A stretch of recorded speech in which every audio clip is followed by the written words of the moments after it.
All right, people, we're back with yet another teardown video. 2 this week, on a roll. As you guys probably remember from the Christmas video drop, this is the brand new mXrevival build and giveaway. It's my first brand new bike, the first 4-stroke 450, RMZ 450. And this is going to undergo gender reassignment surgery. It's going to be an RMX450Z. Now, on top of all that, this is my first global giveaway. I'm giving it a crack. We'll see how it goes. You guys can read the rules on the website and learn more about that. But today we're going to rip this apart. It's kind of weird ripping a brand new bike apart, but that's what we got to do if we're going to build it. So this will be transformed into a trail bike. And as we spoke in the previous episode about your dream wish list for this bike, if you're going to build an off-road bike, what would you want? A lot of you guys said hydro clutch, 18-inch rear wheel, bigger tank, bigger pegs, ECU, headlight, gearing, this and that and the other thing. Pretty soon I'm going to pick my favorite comment for a free entry to this bike here. So stay tuned for that. I'll be announcing that soon. In the meantime, let's rip into this thing. And as we tear it apart, I'm going to tell you how it ended up with me. As always, not much required to do this. The engine stand is already occupied. This is Cameron Niemela's CR125 Memorial engine build. You guys can win that too. mXrevival.com to check out both of these giveaway bikes. Again, very few tools. We've got a bin on the ground here, a rolly cart, and you guys already even have, what's in this fancy little guy here? Oh, it's upside down. Some nice sharp pegs for your RMX450Z build. So guys, let's jump into it. All right, so one day last year, crazy it's already 2025, I received a call or a text or something from a gentleman named Josh at Merced Power Sports. I'm already dropping stuff. Gee dang it. Said, hey man, I got this RMZ on my showroom floor and I need to get rid of it. I've been told you're the Suzuki guy, and I guess sticking with a brand and riding the same thing for a while has its perks. You get known for that. Definitely not a ton of Suzuki dudes out there anymore. But basically, long story short, he said, give me $5 grand for this thing. And I was like, oh, well, I just bought one. I have a personal one already. Like, let me think about it. We don't touch base for a week or so, just couldn't seem to connect with one another. And the whole time I was wondering, well, should I do a giveaway? Should I just have a backup bike and keep one of them in California or whatever in the winter when it snows here in Idaho? My parents are still out there. Like, does it come with the tuner? Does it come with this? Does it come with that? Will you give me 60 days to pay for it? You know, is it the out the door price? Because, you know, with the dealership, it's always like, oh, the bike's, you know, $6 grand, and you go to do the paperwork and it's 10 grand. Obviously that's an exaggeration, but you get the point. Anyways, that week went by, we failed to connect, and he randomly sent me a text. He said, man, give me 4,500 bucks for this thing out the door and it's yours. And I was like, well, be stupid not to take that, right? Like, who wouldn't take that? So here we are with the brand new 450. I did get a screaming deal on it. That helps a lot because obviously throughout the course of the contest, I have to first recoup that and any other cost incurred before I get into the positive and can sustain doing this sort of thing for a living. But thank you to Merced Power Sports for the killer deal. And I also didn't even have to drive up or down, rather, to California from Idaho because my buddy Tim owns Moto Shippers, and every time we need a bike brought up or down or cross country, like Josh's YZ500 that he won, previous mXrevival build and giveaway, Moto Shippers handles it. So very nice. All this stuff's supposed to go in the bin. There's nothing quite like Suzuki yellow. I love the way it looks. So pretty cool. I'm in a couple hundred for the shipment, 4,500 for the bike, and then whatever else transforming this is going to cost. I don't think I really ever go over the cost of these things with you guys, so now you know. So if you guys have any questions related to what we just spoke about as we go ahead and drop them in the comments, and I'll do my best to answer them for you. And on top of that, as we take things off the bike, so that this doesn't become just some boring teardown video, I'm going to let you guys know as each component comes off, if I've got a guy in line for it, where it's going to go, how it's going to transform, and I think that'll be kind of fun too. So La Pipa here, this pipe, I'm trying to link up with my buddy Dave from Rocket Exhaust to have a pipe made for this thing. Quite heavy indeed. This is a great way to shave weight off of an RMZ 450. If you needed any tips on that, some old videos, I guess I should link those below. Way to modify these bikes in particular. I probably have a couple hundred hours on this chassis collectively over owning the last 3 that I've been riding. And I think the rocket exhaust will be a lot of fun because not only is Dave willing to custom make certain exhausts, but they have a really cool look. They've got a nice black canister, which is pretty racy.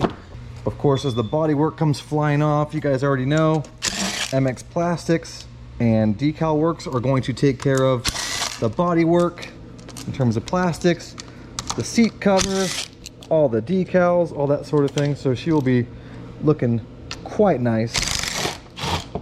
Come on out of there.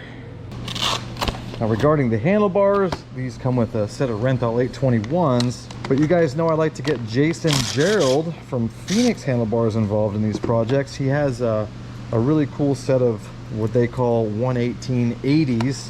Normally I like the 70s a little lower, but for trail riding, off-road riding, he has a set called the 11880s that are a little bit taller. They just revised the bend. Look pretty comfortable to me. I haven't had a chance to actually try them just yet, so looking forward to that.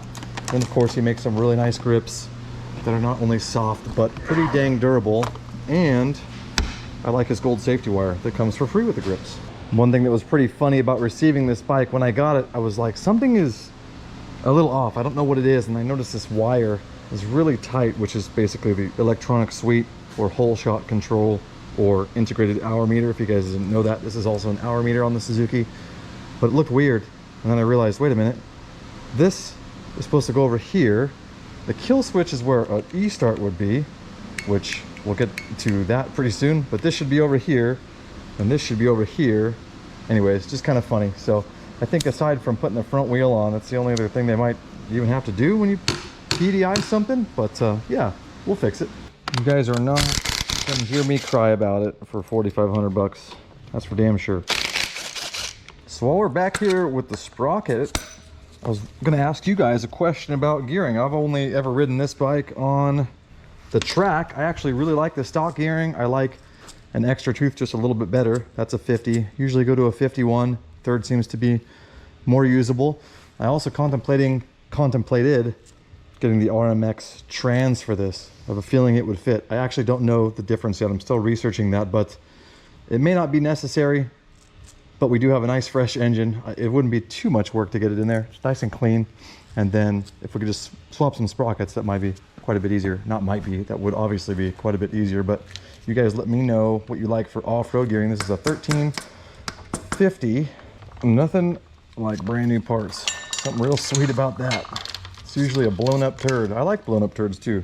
Don't get me wrong, but this is a treat. Now the wheels, we're gonna go ahead and do an 18 on the rear for sure. Still haven't decided if I'm going to deconstruct the stock wheels and get the hubs over to Dino at Fast Blast and coat for some coatings, but regardless, whether we do that or a new complete wheel set, those will be coming from Dubya, so that'll be nice. We knew they would be turnkey. Those sets of wheels, at least with the Han hub, to my knowledge, every time we get a set of those for a customer or a bike build, they always come with all the hardware for the sprockets and the brake rotors, which is pretty badass. I really like that a lot. It's one less thing to hunt for or spend money on. I really like that they just come with the wheel set. Hardware, we'll probably do something fun with the hardware. It looks fine, it looks stock. It's got like a yellow chromate kind of thing going on, but probably won't leave it that way. I'd personally be stoked on winning a brand new 450 as is, but how sweet is it gonna be to get a fully built brand new 450 that is specific for off-road? I kind of feel like there's more off-road guys out there than there are moto guys. I don't know if that's true, but it just always has felt like that to me. There she is. PDI guy did his grease job right. Attaboy. My friends over at Fastway, Pro Moto Billet, they have 3 items in the catalog for this generation 450. I think it was handguards, a kickstand, and probably a spark roaster for the stock pipe. So handguards at least, and the kickstand we'll get for you guys. The foot pegs, we tried to get some I tried to get some foot pegs on there. They lent me a set, but the bracket on the Suzuki doesn't allow the fitment of those. So unfortunately, that wasn't going to be a thing. But of course, you guys already saw the super razor sharp tie foot pegs you're getting, so no problems there. We also talked about a set of handguards from Fastway that holds Trail Tech Voyager. That's like a very nice, pretty expensive if I remember correctly, GPS, navigation. You can link it with your buddies so you can see where they are, that kind of thing. So I'll probably reach out to those guys and see if they'd like to be a part of this. Oh look, a brake line guide. So that segues nicely into Joshi at 3DP Moto. Got some 3D printed stuff on here for you guys. A little more custom, why not? And the Suzuki already has a nice big 270 millimeter front brake rotor and all that stuff. So we can improve upon that with a brake line, of course. Maybe we'll talk to Adrian at Ride Engineering.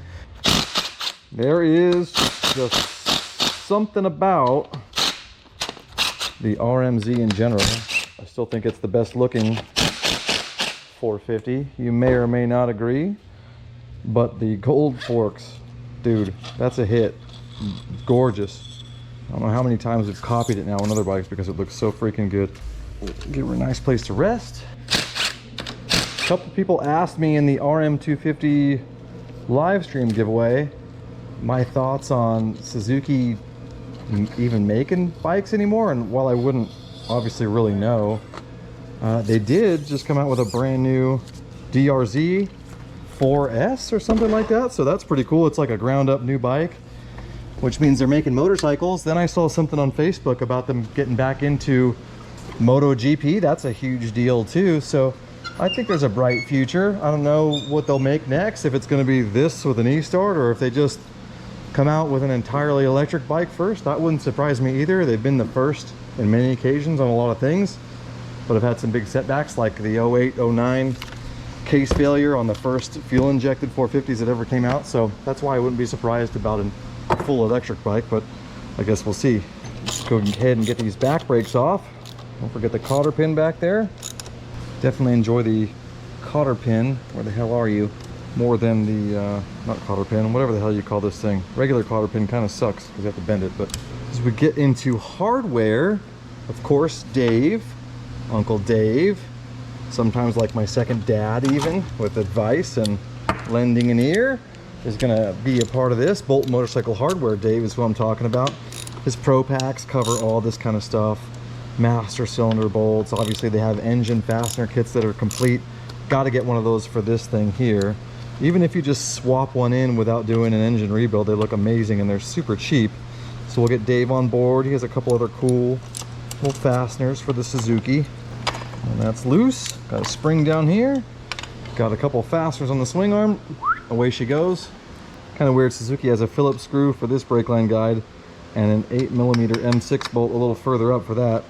Doesn't really make sense to me, but either way, I always love when I get to bust out my prime MX screwdrivers. Something Cameron left for us, which is awesome. Appreciate that he sent me a set before his passing.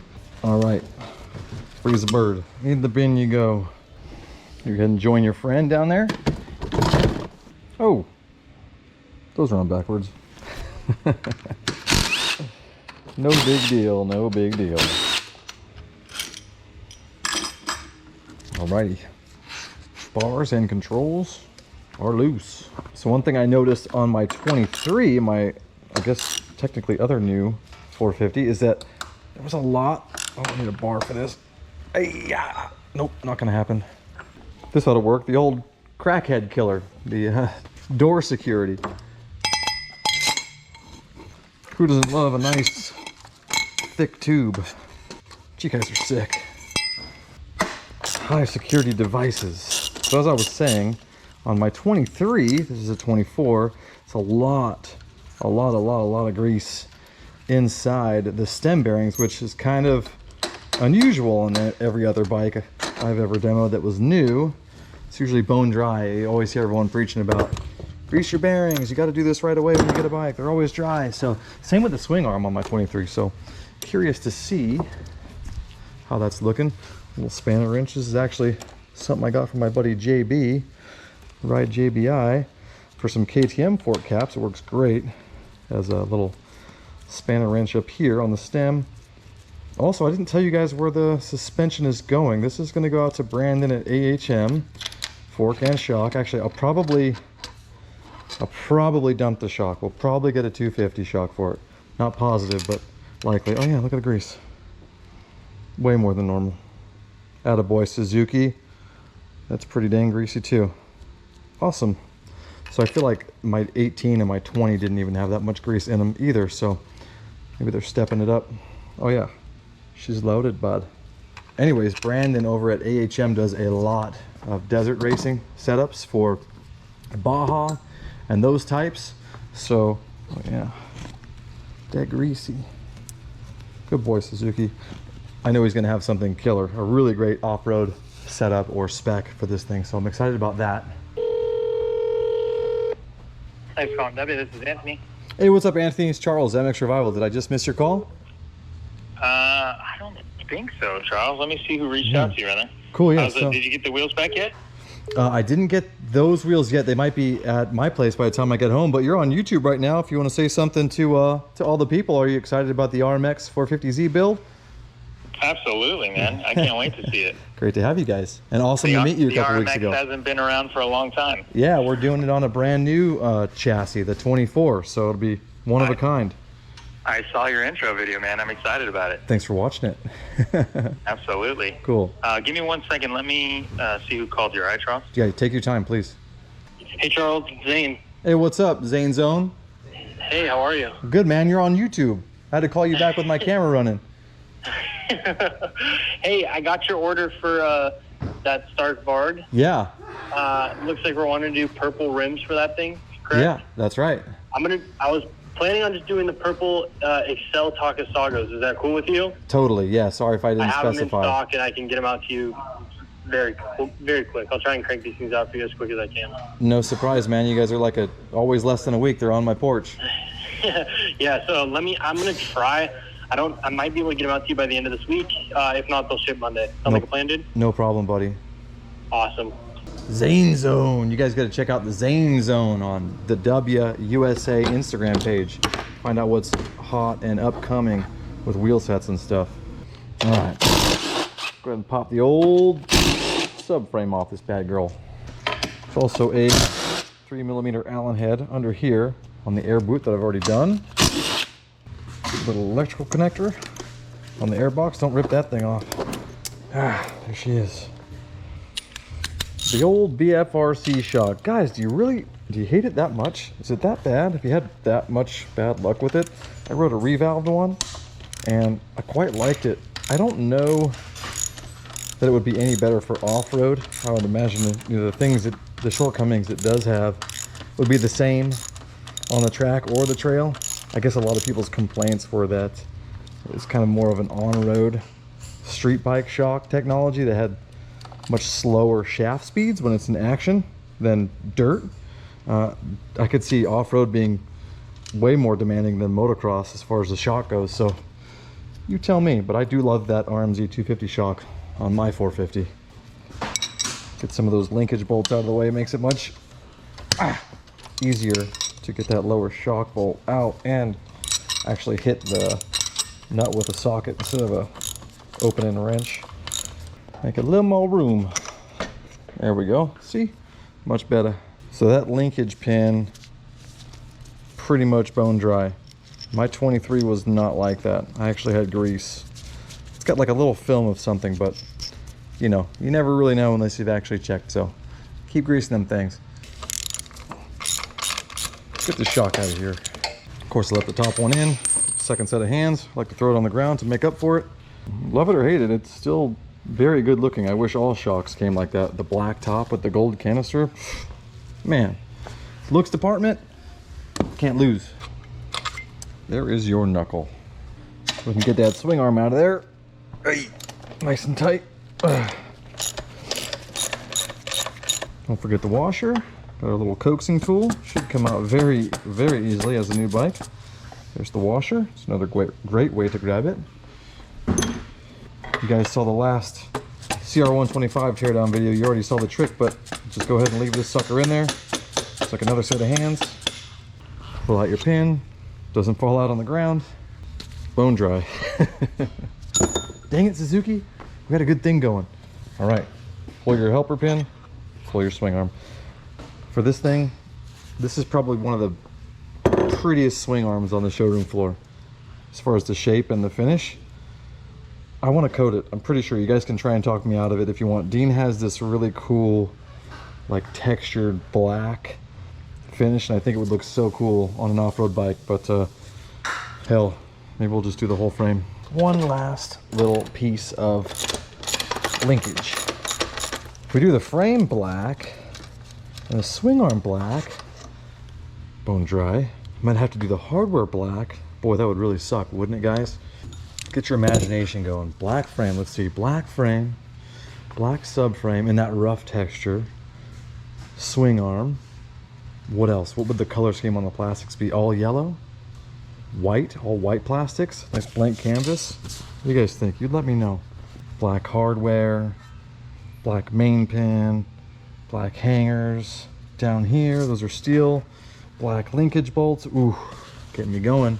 All right, let's get this girl down low. We're gonna pull the tank. Super easy. As far as the tank goes, I want to reach out to the crew at IMS. They make a gigantic tank for this thing. I think that would be great to have, and it's really nice looking for the RMZ. It's not like one of those big old hangs out the side. It's just very, you know, they got it dialed in. It follows the shrouds. Looks really nice. So I want to reach out to them for that. They also make a coolant catch, which I think would be probably a good idea. One of these track bikes out off-road might have a tendency to overheat maybe a little more often than a trail version. I don't know if that's actually true, but the four strokes obviously do get hot in general when you sit there and let them idle. You kind of can't. So catch can, big tank from IMS. Oh man, it's just not a speck of dust in there. That's nice. So to get these out, because they're EFI, right? No carb, you got a connector down there. That's for your fuel pump. And then there's a fuel line, of course, that has a little captive catch in it. First you pull the pin, have a rag ready. Show you guys that pin when we get a little closer, just in case you get some gas that comes out. Shake out the line, just a little tiny bit, and yeah, and there it is. Little gas drip, not much. Oh, there it is. The moment we've all been waiting for. Go ahead, let it keep running on the ground, dude. You know, when you're pulling these things apart, suspension comes off the same way, wheels come off the same way, engine comes out the same way. Really the only difference between, you know, the old two-strokes and these is it's actually quite a mess of electronics in comparison to something with a carb and a basic CDI, but this is such a thoughtful layout engineering wise, in my opinion. ECU sits under here, right under this brace or the shock tower. Got a couple clean little brackets up here, keeping everything safe. I think this bike, on top of, they're all probably engineered nicely like this with the layout in terms of the new bikes, but this bike is so underrated, you know. Being a shootout loser, it's kind of a bummer because it's such an amazing dirt bike. Having said all that, this is the part where you take some photos of the way everything is laid out, because regardless of the bike, time starts to pass you by as it's apart and you're doing the build, and it's nice to know where everything was. You know, if you get crossed up, if your harness comes out like this one will and it's in a bin like this one will be, you know, it's nice to have a little guide. So I take photos of stuff like that, the way the cables are routed up here, which ones were in this bracket here, how the bars are laid out. Obviously that one I stare at quite often, so could do that one in my sleep, but there's a lot of electrical bits on these with the butterfly, injector connector, condenser connector, temperature connector back there, all kinds of stuff. So just take photos, bang, and you'll be good to go. So I do kind of have a cool idea for like cooling fan, what have you. So this bike does have tunability with the stock ECU via your phone. Actually, let's see if I can just show you guys the app. You can tune this thing with your phone. A lot of people don't actually know that. What's it called? Get. So the We Get app lets you map your bike. So there's my 23 right there. Basically, it's looking for a signal from the motorcycle, and it doesn't have it, right? But the only thing that's kind of a pain in the butt about this bike versus a Yamaha, where you could just link up to it, because the Yamaha has a battery, meaning it has a power source on board because that's electric start, where this one doesn't. You do have to hook up a battery to it. So there's a little port right here you can hook your battery up. Suzuki makes all these parts OEM, which would be the connector and the wiring harness that goes to the battery. And then of course, when you buy one of these bikes, you get the different couplers, so you can map your couplers, and the Wi-Fi, what's it called, MX Tuner 2.0 with the bike, so it doesn't cost you any extra money. And like I said, the only pain in the butt being that you need to provide your own 12 volt source because there's no e-start or battery on this bike. But having said all that, and I'll see if I can show you that port. It's right here. Come here, you. They have a little blank in it so it doesn't get crap in it. So that's where you hook up your tuner tool, and then you provide a 12 volt source on this side via this port. Having said all that, I have an idea that once we get into cooling fans and stuff, I could probably just buy the Suzuki connector for the battery lead and wire that to the fan. That way, once this thing's running, the fan always has power off the generator or stator or electrical system inside this engine. I don't think that would be too big a load on it, but it's basically like a way to tap into 12 volts. I've even seen some guys add LED lights onto this because it is such a low draw. Might not be the best idea, I'm gonna have to look into it, but I thought it'd be pretty slick because then I could have factory connectors running to that fan and have it very OEM, if you will. Anyway, ain't much left. Time to do the old coolant waterfall out of the water pump there and get that engine out. Got the trusty old gallon jug, catch all that coolant. Get these half-ass engine guards out of the way. M6, she's a gusher. As you guys can see, nothing flowing. Gotta open that radiator cap, get everything moving. Let's see, I got a slight opening on that cap now. If you open it full bore, it'll come straight out and hit you in the chest like it just did me. Stupid. And of course, get that bolt back in there, lightly seated. How great is that to be in the middle of talking about what not to do, and then what not to do happens. Whee! Something about Arnold and radiator removal. I don't know what it is. Ow. Ow. Come on. Come on.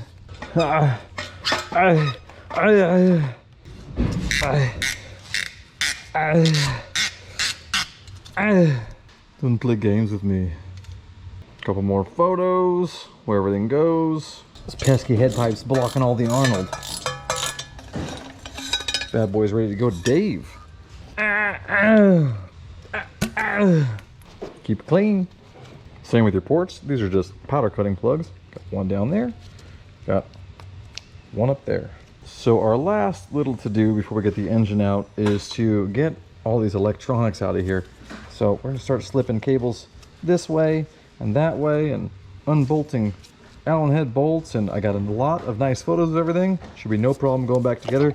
Get this coil out of here, and if you guys are taking an RMZ apart, there is a plug that your bike comes with that goes in here. I did not receive yet, allegedly it's on its way, that pack with the spoke wrench, the plug for that. There's another one for the fuel tank, so it would have leaked all over the floor earlier, but don't forget to plug this up. Let's go ahead and get all these electronics out. Got another interesting mix of hardware, some 5 mil Allen heads over here and some M6s across the street. There goes the coil and the 12 volt lead. Man, like I said, a brand new 450 would have been good enough for me as a giveaway bike, but man, something about brand new parts, I swear. Bracket. So when you guys are dealing with these little frame mount Christmas tree style doodads, kind of almost an automotive, like how would you hook your door panel on? If you just take your time with them, you can usually weasel them out gently and reuse them. That one looks like it could have a second chance at life. Actually, no, we'll replace it. So you can still get them on a microfiche, but you can usually also wiggle them out, keep them alive, and then if you have one of those little fork tools like you'd have for a car or a truck door panel, that'd probably work too. Getting that last Christmas tree out of the way will actually let us get our clutch cable out as well. Slack her out a little bit, get what you need on this other end. Just looking at replacing one of these little clutch arms that goes into the engine the other day. 70 bucks for that little piece of steel. No thanks. And there is your clutch cable. You're free. Now, go ahead and get this ECU out of there. Pretty sure if I loosen up the butterfly or the intake, injector, etc., I should be able to get the ECU, butterfly, all the EFI, and the harness out all together. It is quite the mess of stuff. One of the caveats of EFI and butterfly is loose. Got the harness up here all loose. Have our throttle cables send and return with grip and throttle still there. All that is ready to go. And look at that.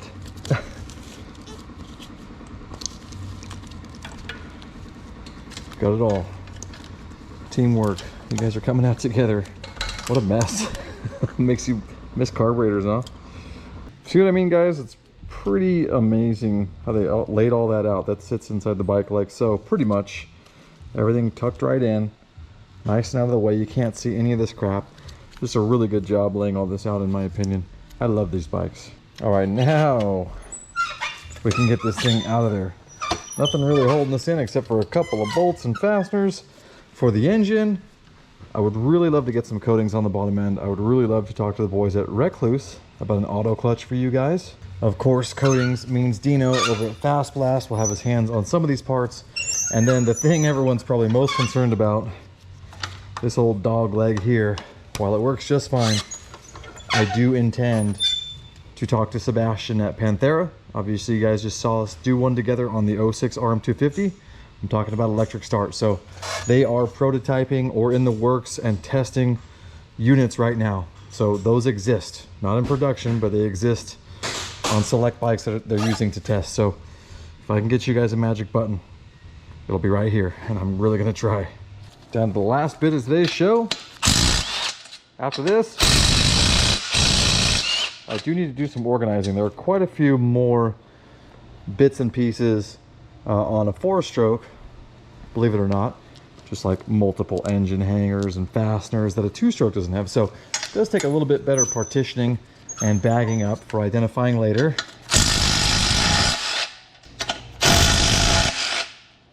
Impact didn't want to break these head stays, which is hard to believe. They're not a super heavy torque item, although they do have some thread locker on them usually.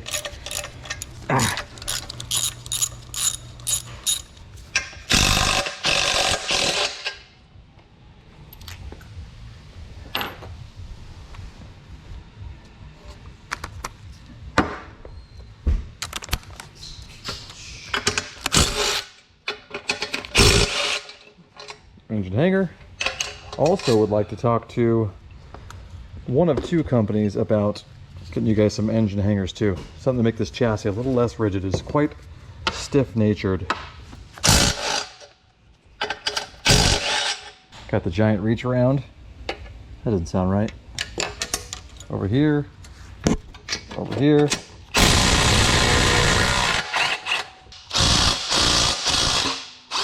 There it is.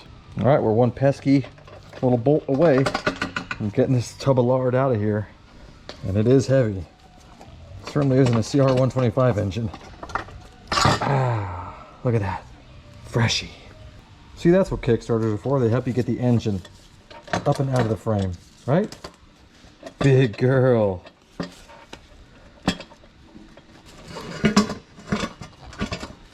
Here we go. A little progress. And rest her on the side there.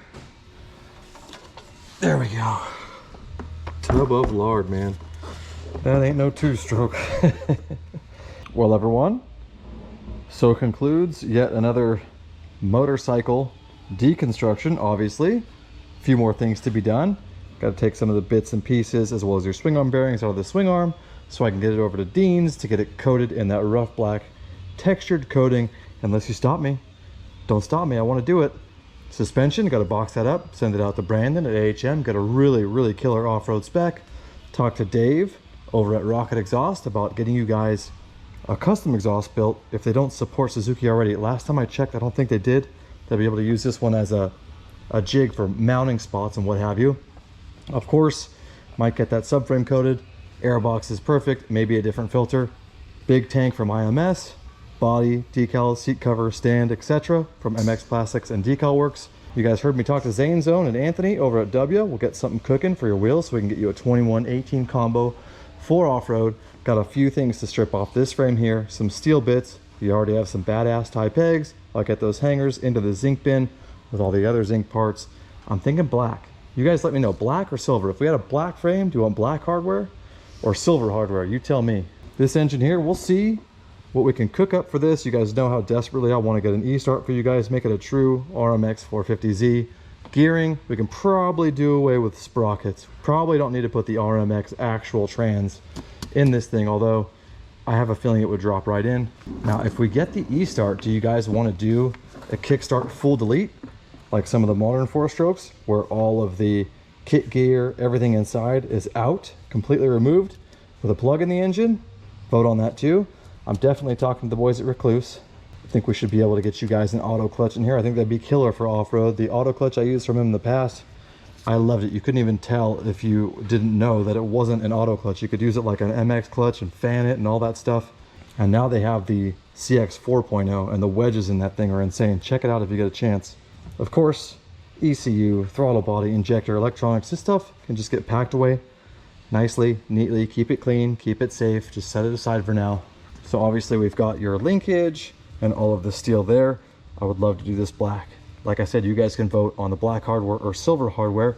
This stuff here, I haven't decided yet. What should I do with this? You guys want it coated? Do you want it vapor blasted? Either way, I'll get the bearings out of it for either scenario. I've got my subframe, I've got my rear seat and side panels, I got my radiator shrouds, front fender, rear fender, some brake stuff here, some front fork guards, brake line clamp. This was for the front number plate, all of the engine crap here, hangers, bolts, etc. Exhaust. I need to put this stuff in bags and just label it. That way, whether I use it or not, or someone else ends up with it, they'll know exactly what it is.